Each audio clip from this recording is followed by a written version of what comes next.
이 시간 하나님 앞에 귀한 말씀을 함께 듣도록 하겠습니다. 요한복음 15장 말씀입니다. 요한복음 15장 18절부터 마지막 27절까지입니다. 요한복음 15장 18절부터 마지막 절 27절까지입니다. 이제 함께 두 절만 읽도록 하겠습니다. 18절과 19절, 18절, 19절 두 절만 같이 읽겠습니다. 시작. 세상이 너희를 미워하면 너희보다 먼저 나를 미워한 줄 알라. 너희가 세상에 속하였으면 세상이 자기의 것을 사랑할 것이나 너희는 세상에 속한 자가 아니요 도리어 내가 너희를 세상에서 택하였기 때문에 세상이 너희를 미워하느니라. 아멘. 계속 요한복음을 보는 가운데 지난 15장 말씀부터 저희가 예수님이 제자들에게 계속 강조하는 말씀이 서로 사랑하라라는 그런 말씀이었죠. 반복해서 가르치면서 다짐하듯이 가르쳐 주셨습니다. 그런데 예수님께서 제자들 너희들은 서로 사랑하라라고 말씀을 했지만 실상 이 세상 가운데서 살면 세상은 너희들을 미워할 것이다, 이렇게 말씀을 합니다. 그리고 세상이 왜 미워하는가라는 것을 말씀하시면서 절대 두려워하지 말라, 그런 일이 온다 할지라도 두려워할 필요가 없다라는 것을 또 말씀하는 것을 보게 되는데요. 우리가 이 세상을 살아가는 동안 이 세상에서 세상이 예수님을 믿는 그런 우리들을 미워하는 이유, 첫 번째는 교회가 예수님께 속했고 세상은 예수님을 미워하기 때문이다라는 것을 말씀합니다. 이제 읽었던 18절과 19절 우리 한 번 더 읽어보도록 하겠습니다. 18절 19절입니다. 시작. 세상이 너희를 미워하면 너희보다 먼저 나를 미워한 줄을 알라. 너희가 세상에 속하였으면 세상이 자기의 것을 사랑할 것이나 너희는 세상에 속한 자가 아니요 도리어 내가 너희를 세상에서 택하였기 때문에 세상이 너희를 미워하느니라. 아멘. 여기서 말하는 세상은 어디겠습니까? 사탄의 지배 아래에 있는 타락한 세상을 말하는 거죠. 예수님과 세상은 결코 함께할 수 없습니다. 예수님과 세상은 적대적 관계가 될 수밖에 없는 거죠. 어둠의 권세가 지배하는 이 세상은 빛으로 오신 예수님을 싫어합니다. 어둠 가운데서 뭔가 세상을 장악하려고 하지만 예수님이 빛으로 세상을 밝히려고 하니 어둠이 싫어하고 거부하는 것이죠. 그렇게 빛 가운데 거한 성도들, 당시 예수님의 제자들을 세상이 미워할 이유가 바로 그렇다는 겁니다.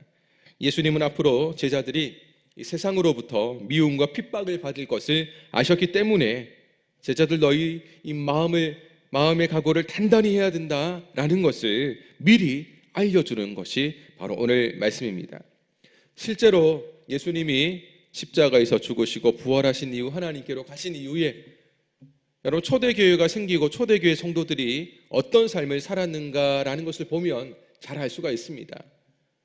그러니까 예수님을 믿는 성도들을 유대인들이 가만두지 않았죠. 핍박을 하고 붙잡고 또 때리고 죽이고, 예수님을 당시 믿는다는 것은 생명을 걸고 믿어야 했습니다. 그럼에도 불구하고 유대인들은 바로 예수님의 이런 가르침을 너무나 잘 알았기 때문에 그들이 믿음 안에서 견디고 순교하는 그런 모습들을 보였죠. 유대인들은 교회와 성도들이 그들에게 어떤 잘못도 하지 않았습니다. 그러니까 뭔가 성도들이 유대인들을 향해서, 당시 사회를 향해서 뭔가 잘못된 일들을 했다면 어쩌면 유대인들이 성도들을 핍박하는 것이 당연하게 비춰질 수 있지만 전혀 그렇지 않았던 성도들을 핍박하고 잡아가두고 죽이기까지 했다는 것, 그것은 바로 그들이 앞서 예수님에게 그런 일을 했기 때문입니다. 죄 없는 예수님을 십자가에 못 박으라고 외쳤고요, 그렇게 예수님을 십자가에서 죽게 만든 장본인들이 그들이었는데 예수님의 가르침을 따라 믿음 안에 살아가는 성도들을 또다시 핍박하고 괴롭히는 바로 그런 모습을 그들은 보였습니다. 이제 또 함께 20절 말씀을 읽겠습니다. 시작. 내가 너희에게 종이 주인보다 더 크지 못하다 한 말을 기억하라. 사람들이 나를 박해하였은즉 너희도 박해할 것이요 내 말을 지켰은즉 너희 말도 지킬 것이라. 아멘. 주인을 예수님으로 보고 종을 제자들로 본다면 예수님에 대한 사람들의 태도 여하에 따라서 예수님의 제자들도 똑같은 취급을 당하게 될 것이다 라는 것을 보게 됩니다. 그래서 주인이 핍박을 받는다면 종도 자연스럽게 핍박을 받을 것이요, 반대로 사람들이 주인의 가르침을 잘 따른다면 종이 무엇을 가르친다 할지라도 그 종의 가르침도 사람들이 잘 따를 것이다 라고 말씀을 합니다. 최근 들어서 우리 사회를 보면요, 조금이라도 남이 나와 다르다라는 그런 생각을 가지고 있으면 일단 멀리합니다. 아무리 가까워도 이 친구가 나와 좀 다른 생각을 가지고 있다라고 생각을 한다면 가까이 하기를 꺼리는 거죠. 심하면 혐오하고 분노를 합니다. 아무리 교육 수준이 높아지고 경제적 수준이 발전했다 할지라도 정말 정신적인 수준이 발전하지 않는다면 이런 현상은 심각해질 겁니다. 그러니까 소위 좀 많이 배웠다 할지라도 또 사회적 신분의 위치가 아주 대단하다 할지라도요, 우리가 쉽게 정치인들 보면 그런 모습을 쉽게 보죠. 나와 생각이 다르면 파가 완전히 갈라져 가지고 서로 싸우고 물고 뜯고 하는 그런 모습들. 오늘 이 시대 정치인들뿐만 아니라 사람들도 동일합니다. 학부모들, 세상의 학부모들을 보면요, 내 아이가 공부를 좀 잘하면 공부를 못하는 아이와 함께 가까이 지내는 걸 원하지 않는 거죠. 아이들에게도 나름대로 학부모들은 공부를 잘하느냐 못하느냐, 소위 사회적으로 뭔가 이 계급을 매기듯이 좋지 않은 그런 모습들을 보입니다. 현실이다라고 말은 하지만 사실은 우리가 정말 정신적인 수준이 높아진다면 세상을 살아가는 동안 내 아이가 잘할 수도 있고 못할 수도 있는 거죠. 그러나 그런 부분에 대해서조차도 사람들은 이 성숙함에 이르지 못할 때에 이런 문제는 더욱더 심해지고 반목과 갈등은 계속될 뿐이죠. 예수님께서 핍박을 받으셨습니다. 사람들이 예수님을 통해서 다양한 표적과 기적을 통해 예수님을 막 따르기도 했지만 마지막에 우리가 원했던 메시아는 로마로부터 이 땅을 정치적으로 해방시켜 줄 메시아를 찾았는데 알고 보니까 예수님이 그런 분이 아니셨거든요. 죄로부터 이 땅의 인류를 구원하기 위해 오셨다는 것을 그들이 알았지만 그들의 마음에는 이런 것은 관심이 없었습니다. 오히려 로마로부터 해방시켜 줄 메시아가 아니었다는 이유로 그렇게 열정적으로 따라다녔던 예수님을 한순간 죄인으로 만들어서 십자가에서 죽게 만들었던 장본인이 바로 유대인이었죠. 예수님이 그렇게 핍박을 당했다면 예수님의 종이요, 예수님을 따르는 제자들인 우리도 동일한 마음의 각오를 단단히 하고 준비를 해야 됩니다. 코로나 이전에도 그랬지만 코로나 이후에는 더 교회를 향한, 성도를 향한 마음이, 세상 사람들의 마음이 각박해지고 좋지 않습니다.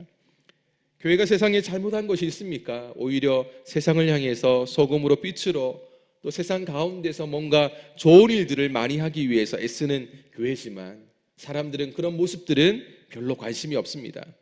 단지 교회가 자기들이 생각하는 그런 집단인가 아닌가에 따라서 교회를 생각할 뿐이죠. 그랬더니 교회가 사람들 마음에 들지 않는 겁니다. 교회가 마음에 들지 않으니 교회 다니는 성도들 자연히 좋아하지 않는 거죠. 뭔가 꼬투리 잡을 만한 하나가 딱 생기면 어떻습니까? 그냥 달려 들어가지고 교회와 성도들 전체가 똑같은 집단인 것처럼 그렇게 이야기를 하고 취급을 합니다. 단단히 각오하지 않으면 견디지 못하는 거죠. 세상에 마지막이 다가올수록 이런 일은 더 심해질 겁니다. 그래서 우리 성도님들은 예수님이 핍박을 당하시다가 마지막은 어떻게 되었습니까? 죽으셨죠. 그러니까 우리가 죽을 각오를 하고 예수님을 믿지 않는다면 세상 사람들이, 세상이 우리를 핍박하고 힘들게 만드는 것을 견디지 못하면 우리 스스로가 예수 믿는 것을 포기할 가능성이 많습니다. 그러나 믿음의 각오를 단단히 하고 준비를 하면 그렇게 되는 것이 당연한 겁니다. 당연하다라고 생각하면 믿음 안에서 이길 준비를 할 수가 있는 것이죠. 그래서 예수님처럼 내가 죽으면 죽으리이다, 에스더가 그렇게 고백했던 것처럼, 또 예수님이 실제로 그 고난의 길을 걸어가셨던 것처럼 우리도 마음의 각오와 준비를 한다면 능히 믿음 안에서 이 길을 걸어갈 수 있도록 하나님께서 은혜 주실 줄 믿습니다. 바로 그런 은혜를 꼭 사모하시면서 마지막까지 믿음 안에 승리하시기를 바랍니다. 두 번째로 우리가 이 교회가 세상으로부터 미움을 받는 이유가 있다면 세상이 하나님을 알지 못하기 때문입니다. 하나님을 알았다면 그렇게 하지 않겠지만 하나님을 모르기 때문에 그렇게 합니다. 초대교회 당시 유대인들은 예수님의 이름 때문에 교회를 박해했다는 것을 예수님이 말씀하시는데요. 21절 같이 읽습니다. 시작. 그러나 사람들이 내 이름으로 말미암아 이 모든 일을 너희에게 하리니 이는 나를 보내신 이를 알지 못함이라. 아멘. 예수님이 하나님으로부터 보내심을 받았다는 것을 유대인들이 알았다면 안 했을 거죠. 왜요? 유대인들이 믿고 섬기는 분은 하나님인데 그 하나님이 아들 예수님을 보내셨다는 것을 알았다면 그렇게 안 했을 겁니다. 몰랐기 때문에 그렇게 했죠. 오늘 이 시대도 우리가 이 사실을 세상 사람들이 잘 알면 하나님이 세상의 창조주이고 하나님이 이 세상을 지금도 다스리고 운행하는 분이다라는 것을 알면 세상 사람들은 교회 다니고 하나님의 자녀로 살아가는 우리들을 보면서 나도 그렇게 세상의 창조주요 세상을 다스리는 하나님을 믿고 싶다 할 겁니다. 그러나 하나님이 어떤 분인지를 모릅니다. 우리가 아무리 그렇게 설명을 해도 인정하지 않습니다. 그러니 세상 사람들이 그렇게 하는 이유는 지극히 당연한 것이죠.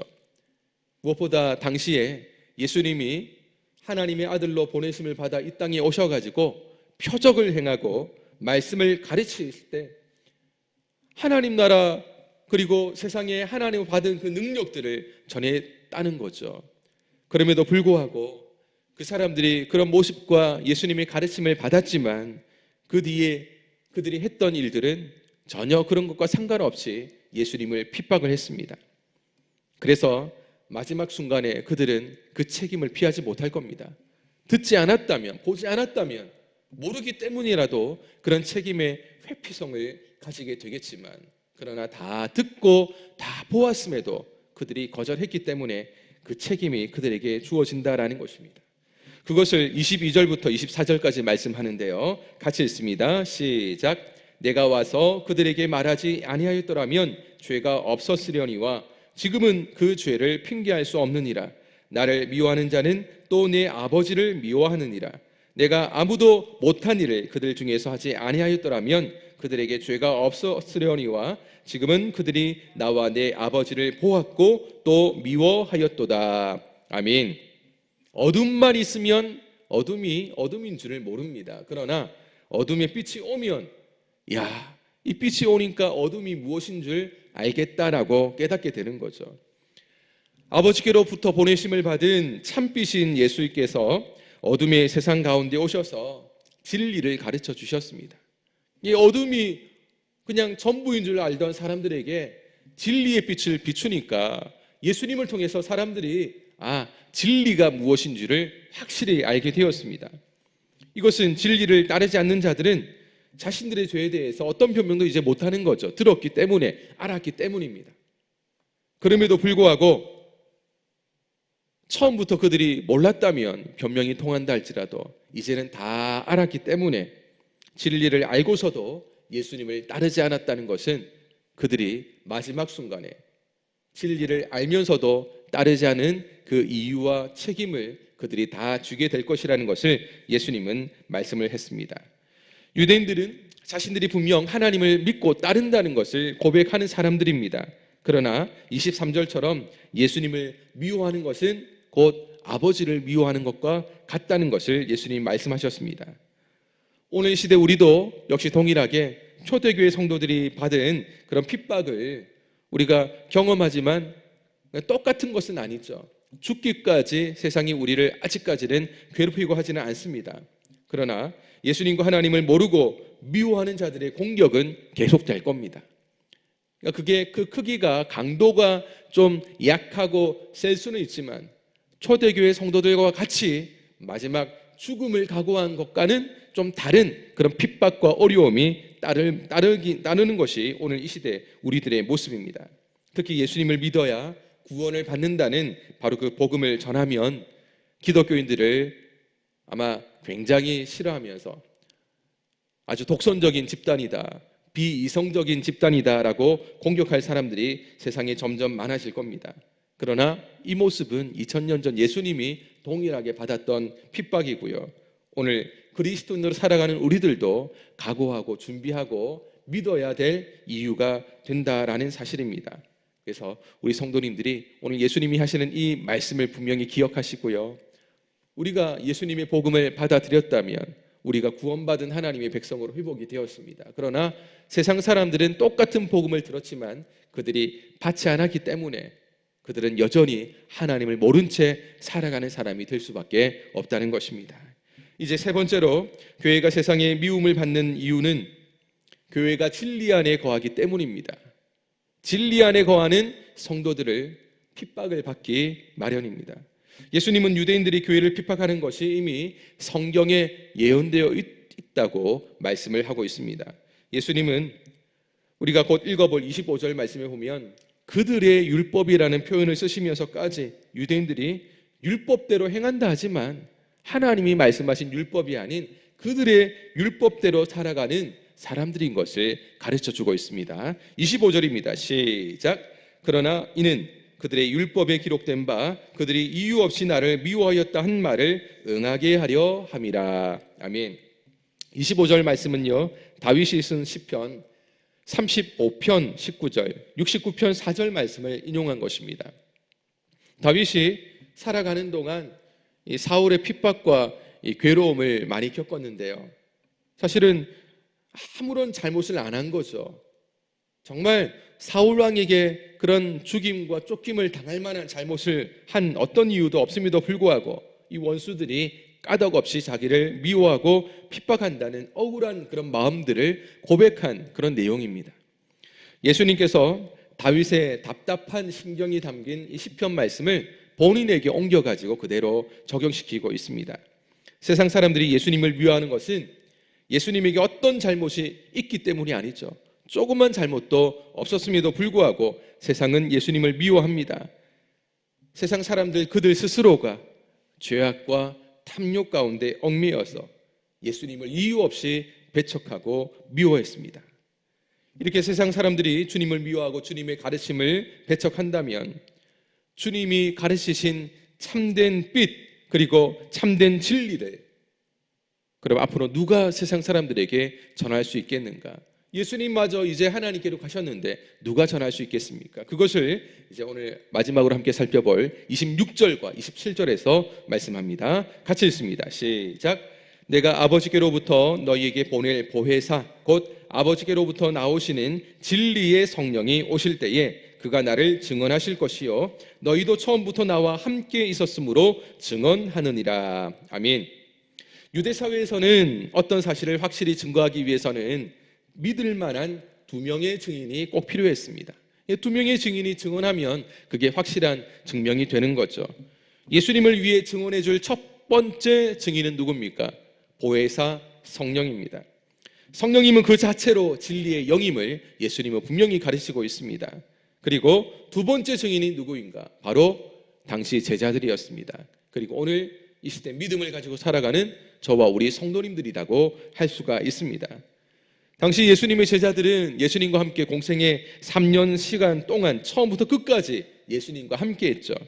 예수님이 어떤 분인지를 그들은 알았고 어떤 일들을 했는지 그들이 보았으며 또한 어떤 말씀을 하셨는지 충분히 들었기 때문에 그들은 보혜사 성령님은 아니지만 예수님께서 그들을 훈련시킨 제자들로서 예수님이 어떤 분인지 바로 그 진리를 말할 충분한 자격이 있는 사람들이었습니다.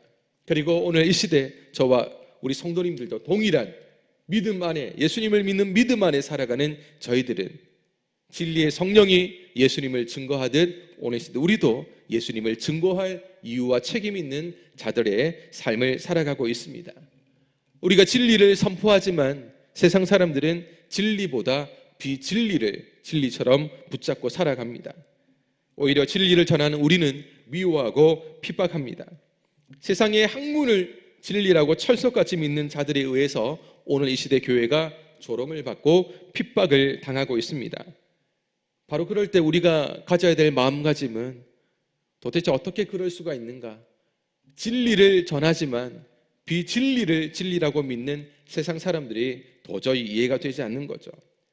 이런 모습들이 심해지면 앞서 말씀드린 것처럼 내 믿음도 점점 연약해지고 흔들리기 쉽습니다. 그러나 그리스도인들은 절대 흔들리지 말아야 되죠. 오히려 세상에서 이상한 이론을 가지고 우리를 흔든다 할지라도 내가 믿는 진리의 성령님, 그 성령님에 통해서 우리가 분명한 진리의 말씀을 선포해야 됩니다. 그리고 세상으로부터 미움을 당하는 것, 그것을 이상하게 여기지 말고 예수님이 말씀하신 것처럼 지극히 당연하게 여기고 오히려 기뻐해야 됩니다. 우리가 예수님 안에 있다는 이유가 되기 때문입니다. 내가 예수님을 확실히 증거하고 있다는 이유가 되기 때문입니다. 내가 확실히 진리의 말씀을 붙잡는 이유가 바로 내가 핍박을 받는 바로 이유구나라는 것을 우리 성도님들이 아시면 되겠습니다. 주님 안에 살아가는 그날까지 끊임없이 우리는 이런 세상과 영적 전쟁을 해야 됩니다. 주님께서 지금도 성령님을 통해서 우리와 함께 하십니다. 그러니 우리는 주님 안에서 살아가는 존재고 세상 사람들은 주님 밖에서 살아가는 존재이기 때문에 우리를 시기하고 질투하고 미워할 수밖에 없습니다. 당연하다라고 생각하시고 오늘도 내가 살아가는 동안 세상 사람들이 나를 좋아하고 반겨주지는 않겠죠. 그런 마음을 늘 준비와 각오를 가지고 오늘도 이 새벽에 기도하기를 원합니다. 그러나 그럼에도 불구하고 세상 사람들이 나를 환영하지 않고 세상 사람이 나를 미워하고 내가 복음을 전할 때 쉽게 거절할 이유가 되겠지만 그럼에도 불구하고 믿음 안에 이 시간 기도하며 준비하신다면 하나님은 이 하루 내가 빛의 자녀로서 하나님께서 기뻐하시는 성도로서 하나님께서 이 하루 능히 승리하며 살아갈 수 있도록 도와주실 줄로 믿습니다. 그렇게 준비하시고 그렇게 결단하시고 마음의 각오를 단단히 품으신다면 오늘도 이 하루 살아가는 동안 내가 하나님의 자녀로서 정말 믿음 안에 당당한 성도의 삶으로 잘 살아갈 수 있도록 도와주실 겁니다. 그런 은혜로 오늘도 이 하루 하나님께 영광 돌리시고 하나님을 기쁘시게 하는 성도님들 다 되시기를 예수님의 이름으로 축원합니다. 기도하겠습니다. 거룩하신 아버지 하나님 감사합니다.